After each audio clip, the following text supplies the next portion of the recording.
Hello, I'm Rory McKiernan and welcome to the Love and Courage podcast. Love and Courage is independent community-supported media for social change. A huge thanks to all you great patrons and donors who've chipped in and supported the podcast so far. Together we've hit the #1 spot on iTunes, and more importantly, we're reaching and inspiring people all over the world and helping build a real community for change. You can find out more about the podcast, send me feedback, inquire about Love and Courage talks, workshops and events, sign up for newsletter updates and donate online over at loveandcourage.org. On Twitter it's @loveandcourage. If you're an iPhone and iTunes user, please help the podcast grow by taking just 30 seconds to click subscribe and leave a rating and a review. Again, sincere thanks for all your support. It really is appreciated and makes a big difference. I hope you enjoyed the podcast. My guests in this episode are Lynn Ruane Joe Caslin. From Tallaght in Dublin, Lynn is a senator and campaigner for drug reform and other social justice issues, as well as being a powerful voice for many of those unrepresented in our political system. An early school leaver and single mother of 2, she got away from a life of drugs and went on to help set up addiction programs before becoming a mature student, a students' union leader, and more recently entering the world of politics as an independent senator. Now in her early 30s, Lynn is a passionate force for change. Also in his early 30s, Roscommon-born Joe Caslin is a street artist and school teacher who lives in Tullamore. He made international news with the Claddagh Embrace, a giant street artwork that featured 2 men embracing, which he launched during Ireland's 2015 marriage equality referendum.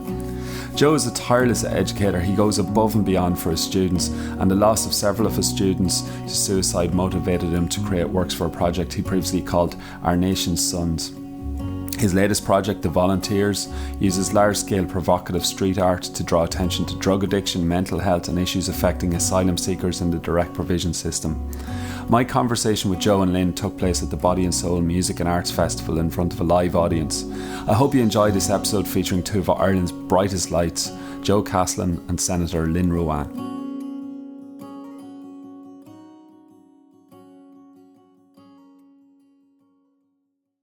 Lynn, for those that don't know you at all, can you give us a broad outline of what you do in the world? Many things I know. Yeah, just capture, I suppose, in a few sentences. I'm currently an independent senator, voted in on the Trinity panel. Before that, I developed addiction programs for about 15 years, worked in the homeless sector, was an early school leaver, returned to college through the Trinity Access programme, so I had no real secondary school, and then was quite new then to the education system, university system, I suppose, in my late 20s. Just recently graduated, so managed to get across the line in my degree while still in the Shannon, although those institutions are pretty close to each other, so you don't have to go far. So in the Shannon, a lot of my contributions and a lot of the legislation that I'm currently drafting and have drafted are all very much based on my lived experiences. So it's usually something I've experienced or my community has experienced, and a lot of my politics really just stems from life. Yeah. Cool. Thanks for that, Lynn. And Joe, what about you? Can you give us the general lowdown? Born in Roscommon.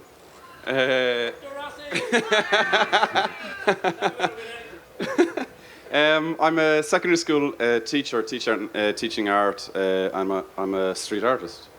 I'd echo a lot of what Lynn says. I'd kind of shift away from the policies. So she brings her lived kind of experiences to what she does, and I do the exact same with my work. So my work is very much through instances and through kind of things that I've lived through.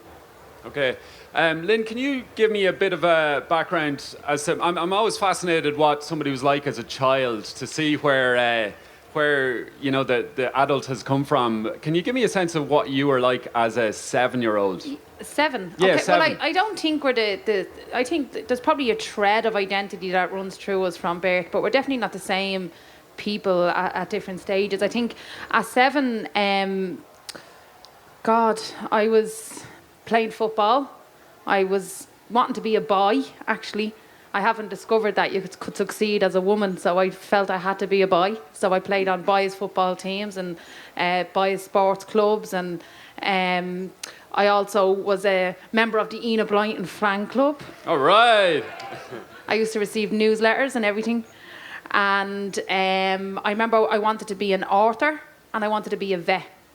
Cool. There's still time for all of those. They evaporate pretty quick when you're born in disadvantaged areas. So probably by the time I was 9, I probably thought I'd never be any of those things. Okay, so tell us about the area you grew up in and what your family were like at the time. So I grew up in Killinarden. I lived in a nice enough cul-de-sac. It's only when I realised there was life beyond the cul-de-sac that I realised maybe things weren't structured as they should be. Can you describe Killinarden for those that are so outside? Killinarden Estate is there's about 4 different areas in Killinarden Estate. It's the Tallaght bypass divides us between Killinarden and Jobstown, so it's Tallaght West.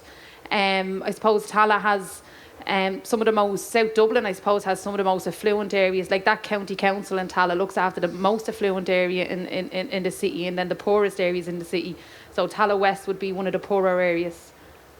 Cool. And what kind of family were you brought up in? Well, my mum was a machinist in a factory. My dad was a presser. So, just them big machines where they press the clothes and the suits and stuff. And they met in Moorlane in a clothing factory there. My dad was a referee, League of Ireland football player, played for Sligo Rovers and Bray Wanderers and Pats. And, wow. And they were quite quiet. They weren't really... They grew up in they grew up in poverty, but it was quite 2 nice families. My dad grew up in the tenements on Usher's Quay in a 1-bedroom tenement, and my ma grew up in a 2-bedroom house in Finglas with 10 of them squashed into either of those rooms.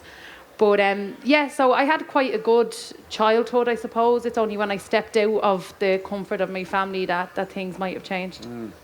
What about you, Joe? Can you tell us about young Joe? At 7. I'm lucky that I have a brother that's 9 months and 3 weeks older than me.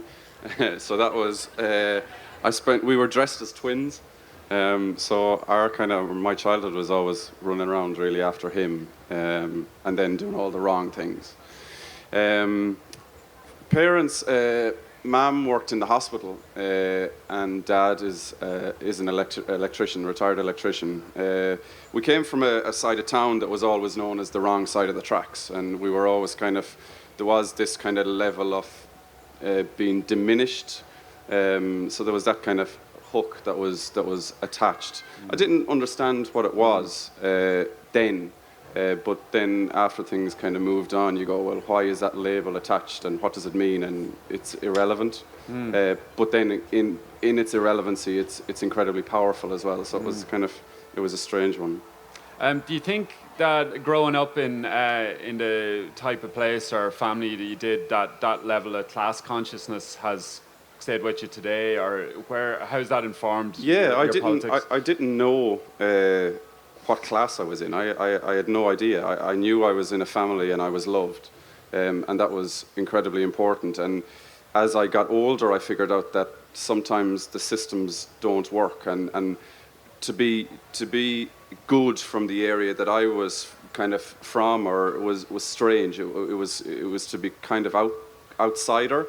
To go to college was even more was even stranger on top of that. And then to go to our college, you're like, are you fucking nuts? Like it's. At that time, art wasn't seen as an occupation that would pay the bills, and it's still not, which is, yeah. And what was it in your life, say, as you went into your teens and developed more of a sense of your own identity and prepared to go to college? Like, what was it that propelled you forward towards the arts in particular? It was nurtured from a really young age. I was nuts. But when I was quiet, that's when I was making stuff. So Mum and Dad, out of kind of pure necessity, bought every craft thing that you could possibly find in the shop to shut me up. So I was always kind of put in the corner, and I loved it. It was my space where I got to be me and think and to create, and it was it's a great space to remember back to. When you say a space that you got to be you, did you feel that the full you couldn't exist in the community? No, you're like completely repressed. You go to a Christian brother school that comes with all of its dogmas and all of its traditions, and if you're anyways, like when I went to that Christian brother school, there was no art in the school. I had to go to the convent, which was 250 metres away, to get to do what I loved, and I always seemed to have to be breaking kind of barriers to kind of push where I wanted to go. Yeah, okay. And Lynn, what about you as you went into your teenage years? What were the formative experiences for you to develop a real sense of yourself? I still don't think I've developed a sense of myself, to be honest. I think we're ever evolving and our circumstances change and we begin to think differently as we mature through life. And I'm constantly developing a whole new relationship with myself the further I go on. But in my teenage years, I suppose I'm the most turbulent of my time. And it's probably the stuff that's most spoke about in terms of when people, hear about me or read my story. It's my teenage years, which was actually a very small portion of my life, but yet it's the one that stands out to most for people when they want to, talk to me or do interviews with me. And, up until I was about 12, I suppose, in school, I was quite rebellious, but in a polite kind of way. And then when I moved into secondary school and your net just widens out, you're mixed with all different kids from all different areas you didn't even realise existed in your own community, and all of a sudden your world is really, really big all of a sudden.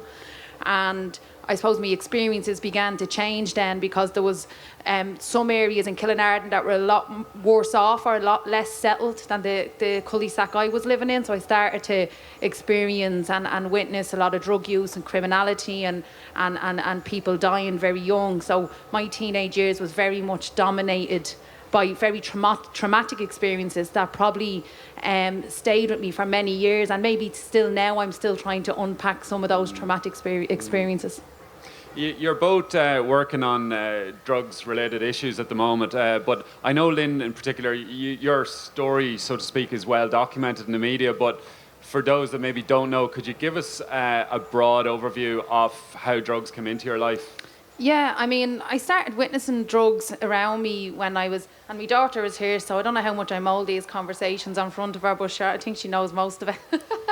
But I started experiencing people using drugs around me maybe when I was just turning on to 13 years of age. And I'd say within 2 months of that, I witnessed a friend die, and straight away then everything just opened for me. I was just constantly using drugs, ecstasy, cocaine, tablets, buying methadone on the streets, and it went from being absolutely no drug use to a lot of drug use very quick. And it's like I packed what would probably take somebody years to develop. I just took it all, and I think I was probably at the time had undiagnosed post-traumatic stress from witnessing my pal pass away on the road, and that was just never treated or minded, even though my parents tried to mind me. There was probably a bit more aggressive therapy that was needed at the time to try and address what had happened. What do you think it was in your life? I know you became a mother at an early age and you left school at an early age, but what do you think it was in your life that you didn't go down a more terminal road? I think there's a few things. I think I had good foundations in my parents. I had a very stable home, so there was always this conflict between the two. So every time I was using drugs, there was still a sense of, I probably shouldn't be doing this. It was the way I was using drugs. I wasn't using drugs in an environment where it was safe. It was problem drug use. It was harmful drug use, but there was something always pulling me back. And I even remember, I absolutely loved the feeling that they gave me, and I would, even now that nostalgic feeling is so strong all these years later. I mean, it only has to be nearly October, and I'm going, mushies are growing, aren't they? The mushies are growing in the fields, and that's all these years later, and I wouldn't take them, but it's like it's in there, and you can feel it. Or Beach Ball comes on the radio when you're driving the car, and you're like, do you know what I mean? It's like, that's the grip it has on drugs can take on you, that you still triggers that little part in your brain, and it reminds you, and it's like, do you remember that? Do you remember that? And it was very, very strong. But what also was very, very strong was the love of my parents. And every time I took drugs, I would look in the mirror and I could almost see my dad's face, and I could feel his fear and I could feel their panic. And I was constantly conflicted between those two things. And then when I got pregnant on my daughter Jordan, who's there, and I was 15, so I instantly stopped using drugs, stopped smoking cigarettes, stopped robbing, stopped doing all of that. And I think it was probably because I had such a good role model in my mother that I knew what I was supposed to do then. Even though it was hard letting go of a teenage life. I probably wasn't finished really with the drug use at that time, but I had to. So I had to make a decision to be a mother. And it wasn't easy, and it's never been easy, but it was probably, it would have been Jordan and my parents. And do you think motherhood ultimately was the making of you? It was completely the making of me, and I mean, I haven't always got it right, and I've had to grow. I was only 15 having Jordan, so the two of us were growing together. So I was only figuring myself out and developing while also trying to act as a role model for her. But I was probably only always one step ahead of her. You know what I mean? I wasn't too far away in my own development that she was in hers. You know, so it was trying to create the space for her to have everything she needed to flourish and to have a good life and to have opportunities. But I was literally fighting for our lives while trying to do that. Joe, just go to you for a minute. Drugs, alcohol, I mean, they're part of the festival, they're part of Irish life. How did either or come into your life? And in fact, I generally see alcohol as a drug anyway, so I don't know why they're always distinguished, but well, one's legal, I guess. Yeah. But what has been your background in that area, or were you like most young Irish and went on the lash at 15, or being in that environment, like my granny owned a pub, and I would have been around addiction from quite a very young age. It was quite cloaked. I didn't understand it because I was so ingrained into that life that I didn't understand what addiction was until quite late in life. It was when I went to college, leaving the kind of the confine, the environment of Roscommon, and moving to the kind of the big city life. And then it kind of hit very strong. And then kind of every household dips in and out. Like addiction breaks and kind of courses its way really quite deeply into, I think, every Irish household. And it was that I wanted to, with the latest piece that I'm doing, that I wanted to kind of hold a mirror up and say, okay, what's happening here? And then how can I bring empathy to that conversation then also? So addiction or alcohol or drug abuse didn't necessarily pull you down a dangerous road at all at any time? No. No, it was. I was always on the kind of the outside. But when I mean on the outside, like addiction absolutely broke me. Like I would have had certain people that I saw coming up the road, and they'd be absolutely out of their mind, and I'd cross the road because I was too embarrassed that I was related or had a connection to that person. I cleaned sick and every bodily fluid you can imagine, you know, kind of out of rooms, and hid money, and, you know, kind of watched family fall apart and tried to put things back together, and watched the beauty that was in that life, but still watched the addiction take hold and take over and become the dominant force that was in that body. And then deeply knowing that you're clawing to see, can you find that person that you loved as a child? Are they still there? And the addiction just roars back at you. And every now and again, the addiction kind of just subsides, and you get time with them.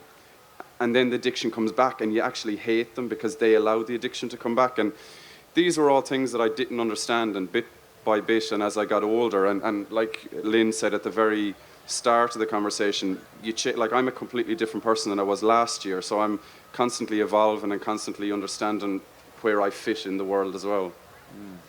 So will you talk to me a bit about maybe Lynn, you can introduce the piece about the volunteers and how you both came to collaborate on that? Yeah, it was around 2015 Joe came to see me, or maybe beginning of 2016, I'm not sure, and I was the president of the union in Trinity. And he said he wanted to do a piece based on the volunteers, and it was around drugs, and he'd been to speak to some other people, and they just kept mentioning, oh, you should go and meet Lynn Ruane, because they'd obviously heard me speaking about maybe my career in drug addiction and also my life. And I got really excited, like the narcissist was out, and I was like, my face is going to be on a wall. What wall? What wall is it? You know, it's like, where is it? How many people are going to see it? And then when I was running for the Shannon, I was like, when's it going to be up? It's not going to be pre-election, is it? I didn't know any of this. I went in and I'd sent her, like, because I totally immersed myself into that research kind of role mentality, and because I didn't want to just gloss over it and not be able to speak the absolute truth of what the drawing was about. So I sent Lynn, like I was talking to a lot of people and they kept reference back, oh, you need to speak to Lynn. So I emailed her or rang and I said, can I meet you? So I left school early, like I told the principal I had some job to do, and I left school early and went up to Lynn. And it was like a real awkward date. I went in and I was like blathering for about 15 minutes and she was like... And then at one stage I said, do I ask you out now or do I wait and hold on a bit later? Yeah, it was odd. And then I said, okay, I'd love you to be part of the project. And I said, just take a minute, like take 24 hours and decide. And she just goes, no. And I was like, no what? No, I don't need that time. I'm doing it. Yeah. It was great, because I think we don't often talk about addiction in the way that it should be talked about. So, I mean, if you look at the media and the narrative they set, I mean, zombie and junkie is words used so much. I mean, you can't call anyone else by other names that are derogatory, but you can still call a person who uses drugs like a zombie is non-human, has no conscience, is on autopilot. And it's okay for newspapers to not get called out on that, you know. So any opportunity I'd have to try and start changing the narrative around drug use so that people understand drug use and understand the social context of it as well. So like drug use, like it knows no postcodes, but when you come from an area like mine, you see that certain type of drug use is just endemic in working class areas, you know. So any opportunity, well, actually, do you know what else you don't know? So I'm going to have to tell you this, right? I'm really sorry, right? But so he wanted like a medic in the piece as well, like somebody that worked as a nurse or was working, and I was like, yeah, my friend Fiona. And he was kind of, no, I don't think he knew that it was going to be her, but me and Fiona knew, like, for 6 months it was going to be her, and he didn't. So I had to work on him for 6 months. And then I said to Fiona, now pretend at first when he asked you, you're not too sure about it. So Fiona was like, oh, I don't know. It was all a lie. Are you allowed to do this? Yeah.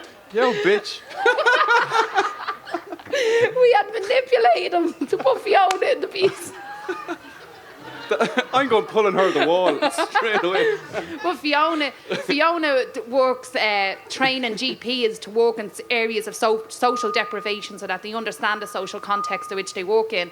And she also runs the mobile health unit that goes around the city centre providing doctors and chiropodists and stuff to people that are homeless. So I knew she was perfect. He just didn't know she was perfect for her yet. I had to work on him. I can see how you got elected now. She's revealing her whole playbook. Can you write like a campaign strategy guide here? Because it's no small thing that you did get elected, and because you took on the Trinity seat. It's very rare for someone to get elected as first-time senator. I think we have another first-time elected senator, Alice Mary Higgins, in the back there. So, and for me, it's... And Moorfield over there. Have we another one? We were all raving together last night on main stage. 3 of Oireachtas members, reckon it. I have that footage. Right, if anybody's got the footage, like we're gonna... What can we charge them for? I don't know. Extortion here. It's like some kind of house of cards unfolding in Body and Soul. But it is exciting that we have 3 young senators at the festival here roaming around. And like for me, I talked a little bit at the start about just feeling like a lot of people don't represent us and they don't understand us and they can't therefore lead us. And to have people that are of like mind or backgrounds or understand the experiences of everyday life is so important. Lynn, can you just talk to me about that decision to get into politics? Because that's no small feat. A lot of us are political, a lot of us want to champion change, but not most of us are prepared to put our name on the ballot. No, it wasn't really, I don't feel like it was a decision, and I still don't feel like I made a decision to get into politics. I feel I made a decision to take my activism to a different stage, and that just happens to be politics. But I still kind of recoil a little bit of, like, when I'm introduced as like a politician, you know. But people kept saying I should run. I had obviously gained a profile when I was elected to the Students' Union, and the Shannon election came up, and people were kind of saying it would be a good time for you to go because people know who you are. And I was a little bit afraid, and I was like, well, what's the point? But what I realised in the year that I was in the Students' Union in Trinity was the power to actually be in a position where people are going to listen to what you're saying. And I knew that I wasn't finished with that yet. And I knew that if I was going to extend that time where I had a voice that could be amplified, I needed to try do something. So that's why I made the decision to the channel, was just to extend that period of time where I could try and advocate. And it's a very small circle, you begin to realise, especially coming from a working class area. You don't have those social and cultural connections to get things done. And when you end up in that position, you're going, okay, so I can just ring so-and-so in the Irish Times now and get that in the paper. And it's like, what? Do you know what I mean? But that's why so much misery and trauma and things that happen in working class areas never make the papers. And it's because of that social and cultural capital. And I didn't want to let go of that.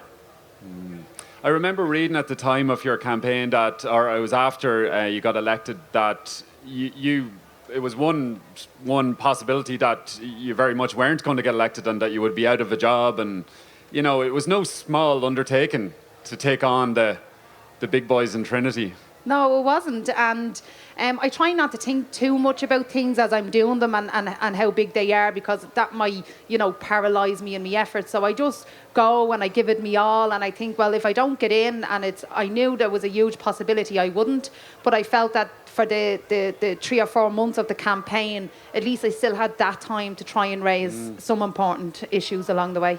And if there's anybody here from Roscommon or wherever they might be from the country that sort of has that inclination, that might have an idea that they would enter the fray at some stage and put their name on a ballot, would you have any advice for them? I don't know. It's hard to give advice, especially like across the country. Every constituency is going to be so different, and trying to access that is going to be so different. And if you're an independent or if you're in a party, but I would definitely feel like if you felt that politics was your vocation, like any sector, like any job, you should pursue it. You shouldn't allow fear or the fear of rejection or the fear of not getting what you wanted not to pursue. Great, Joe. Good man. Go on, get into it. If you're, Joe, if you first came to my mind, or to prominence, I think, a lot around the marriage equality referendum, and we'll go back to the Volunteers Project in a minute, but can you talk to me about that giant mural and describe it for people that maybe need their memories jogged or haven't seen it? Yeah, that was... I had been working on a project that was previous to this called Our Nation's Sons, and it was a project to kind of showcase young men back into our society and to show them in quite a big and vibrant way. And the reason I kind of came to that is because I'd been teaching for 8 years, and through the course of those 8 years I'd lost 8 kids to suicide. And when you lose 8 of your kids out of the classroom, that kind of breaks you, and it's incredibly hard to deal with that. So I went kind of back into myself, and my way of kind of treating or kind of getting therapy is through making art. So I had done that project for about 3 years, and I had looked, and this kind of referendum was on its way. It was kind of like this juggernaut that just was kind of slowly coming towards us. And it was around Christmas, and I'd called 2 of my best mates up to the house and I said, I have a great idea, I want to put up a drawing about marriage equality.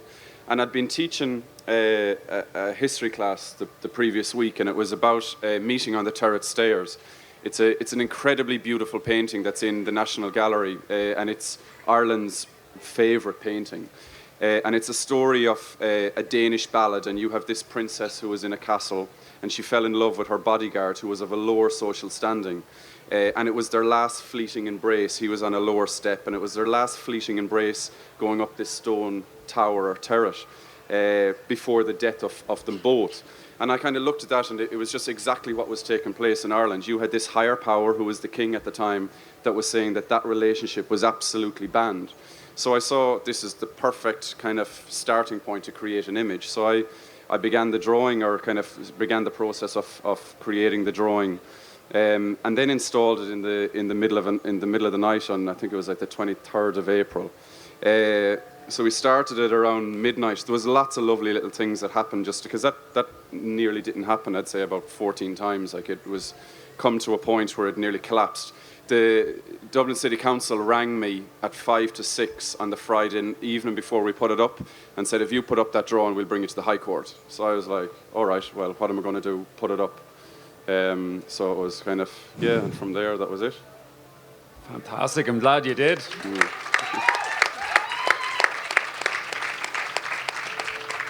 Excellent. And so, Joe, that you almost have a kind of a dual career. I don't know. Maybe they're the one and the same, but different. Well, one influences the other. So, like in the process of that, like I was bringing in that drawing and going to the kids, "What do you think about this? Should I add in this?" And my students are my kind of litmus test, or they kind of I'll always show them stuff, and if they don't understand it, well, then I have to go right back to the drawing board and try and get out what it is.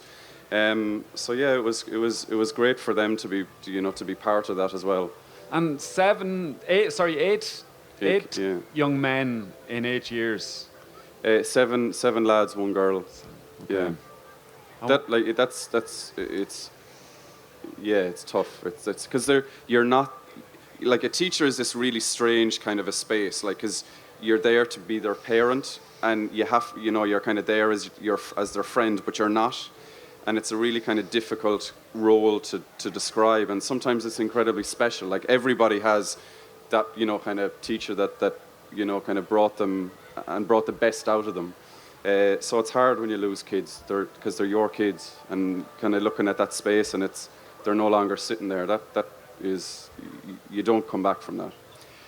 Can you talk to me a bit about some of the issues that are going on in their lives that are leading to such a large suicide rate? And I know Ireland has one of the highest suicide rates in the EU still, and I'm not sure that the policy level is fully understanding that or reacting to it sufficiently. Yeah, the education system is like it's so slow in moving. It's hard to pinpoint what's going on in your classroom, because there's so many different things that happen at home and happen in a kid's environment. Even for a kid to walk in the door at 9 o'clock in the morning is a mammoth task, and they need to, some kids need to be celebrated because they come in the door. It's tough, and it feels like it's getting tougher every year. But then it's kind of tough for us then as the role of a teacher. Like I lost, as I said, 8 kids, and I was never once asked, "Am I okay?" And that's that's a tough one too. What do you think the fundamental blockage is? Is it the fact that school management, the traditional politicians that we've had a culture of putting things in a box? It's fear. Like schools are afraid to talk about it because they think that it's going to escalate the issue.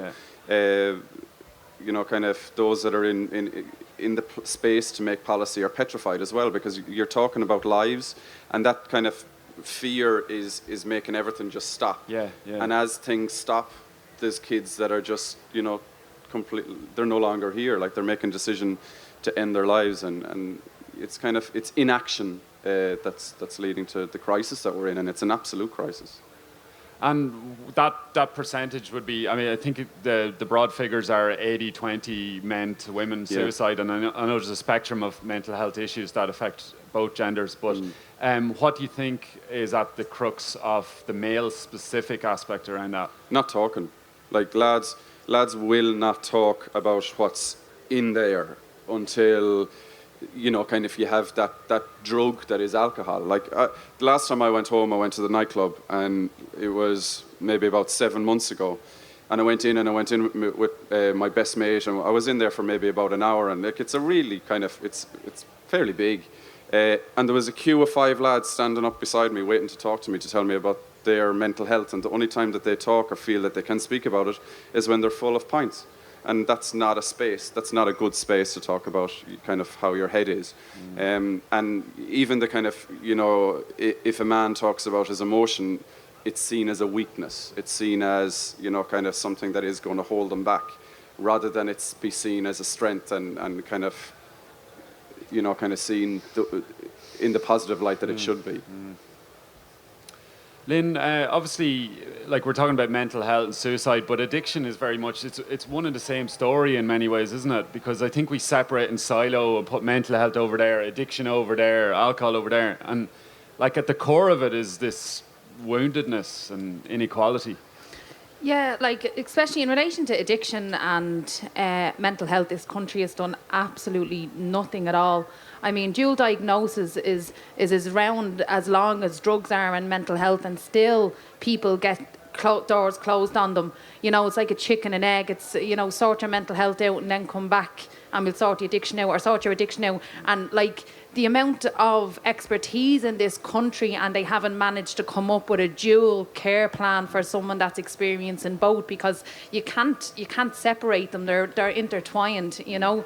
And I think one of the biggest issues as well is when we're looking at mental health and especially suicide, is that we focus very much on the individual, right? And, you know, suicide prevention for the individual. And I think we're falling down, and it came out very, very strong in the Tallaght Talks event I ran in Tallaght, was that the first responders, so the person that's going to respond to you, maybe if you're feeling down or you're having difficulty, it's that, and it ties in with the stuff around the teachers. So everyone's afraid, and sometimes a lot of people will see that something is not right, or, you know, they're stepping back, but nobody actually really knows how to respond. So I think there's a whole piece of work as well that needs to be done on who the person that responds to someone that's experiencing difficulties or suicide ideation. Can you talk to me a bit about your experiences from the professional work you did around addiction? Yeah, I think I wouldn't ever tie it to one thing. I wouldn't tie it to about being connected. I wouldn't tie it to love. I wouldn't tie it to circumstance, because I think that's why we have failed for so long, is we try and find this one definite reason as to why addiction exists. And then that only creates models that's not diverse and understanding the diversity of reasons that people turn to drugs. And they could be a multitude of things. Yeah. And other times it might be just by chance. So somebody, you know, was recreationally using drugs, and they might have had a fine life. They might have had plenty of connection and plenty of love within their family, but it's just so diverse. And I think we need to look at addiction and look at people and know that they each come with their own story, and get to know that story and understand that story. And it's only when we understand that person as an individual can we begin to then offer them the support and needs and that they might need then to flourish and to grow. I'm reluctant to kind of bring it up here, but like we're trying to have a very open conversation where we actually need to get into the issues. And I'm not suggesting that we go into great depth around sexual abuse, but it does seem that as a country that has had so much sexual abuse that we haven't really named that as almost a driver in some of the problems. Like, I mean, when I first began working in the homeless sector in 2006, and there was one hostel that the men lived in for 3 to 6 months, and that would be extended given if they were steady enough and stable enough, they might have been moving towards transitional housing and stuff. And I'd say at any given time, I think the redress scheme had only began then. And I'd say, you know, on any weekly basis, you could be helping 10, 15 of those homeless men who were addicts and who were experiencing trauma through the redress. And so a lot of people that have experienced, especially institutional abuse, have ended up on our streets, in our hostels and in our addiction services. So there definitely is a connection between those two.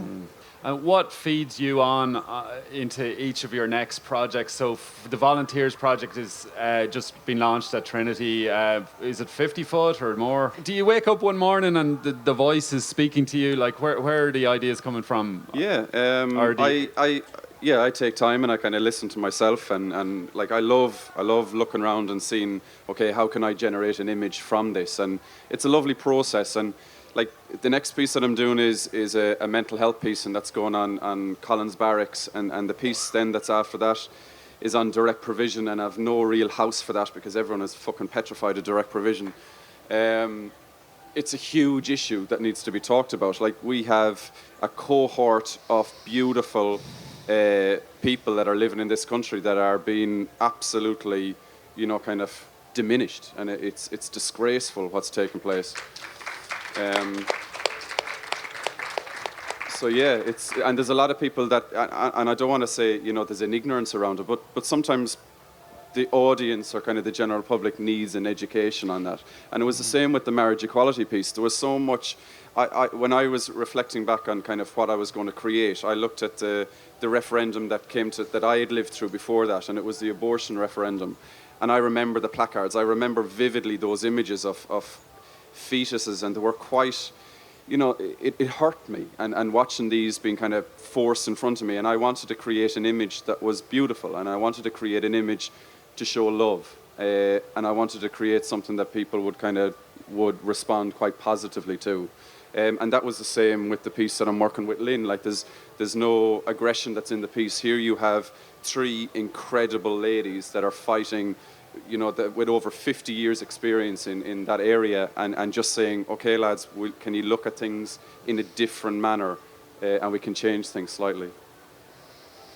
Lynn, you're very much active on championing the drugs reform. Can you talk to us a bit about where that's at the moment and what the changes are that you're seeking? Yeah, so I brought a bill to the floor there last month, decided not to call it decriminalisation because, people are still very, very confused, like our politicians, on the difference between decriminalisation and legalisation, and somehow they think that by decriminalising drugs that you're promoting everyone should go and use drugs, and basically what my bill is doing, I called it a controlled drugs and harm reduction bill, and the harm reduction is the key piece, and it's about keeping people out of prisons for drug use. I mean, we spend millions and millions and millions every year putting people in prison for possession.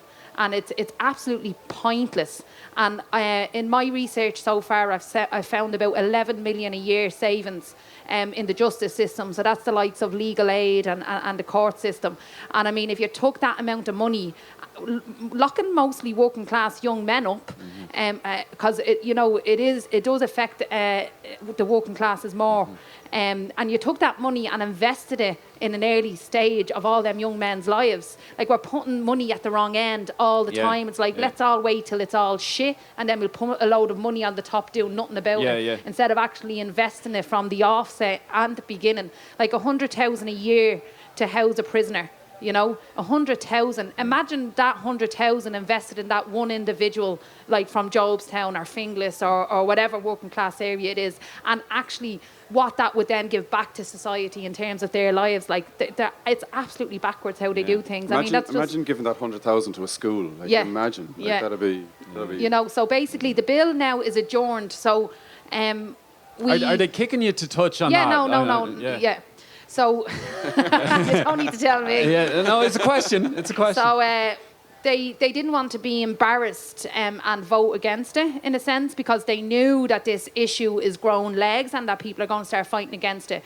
So, it was either me force them to a vote or adjourning. Now, usually they don't mind being forced to a vote. So there's something in there that I can still push. So it's not dead. It will come back up after the drug strategy is launched. The public mood is shifting, even globally. The war on drugs is finished. Completely, and it is shifting. And my bill is so well written, and we spent so long doing it. I had international experts write this legislation alongside a Dublin barrister. It's a really good piece of legislation. So my hope is, right, and I'll be honest, is that I probably won't get across the line, but what will happen is Fianna Fáil will plagiarise a couple of lines next year and table it, and that's okay.